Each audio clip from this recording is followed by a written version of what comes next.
Oh my God! Oh my God! Let's go!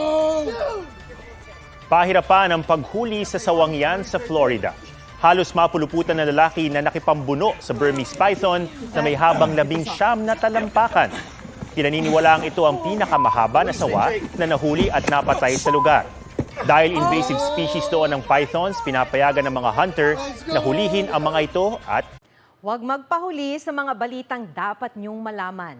Maaring mapanood ang State of the Nation at iba pang newscasts sa youtube.com/GMA News. I-click lang ang subscribe button.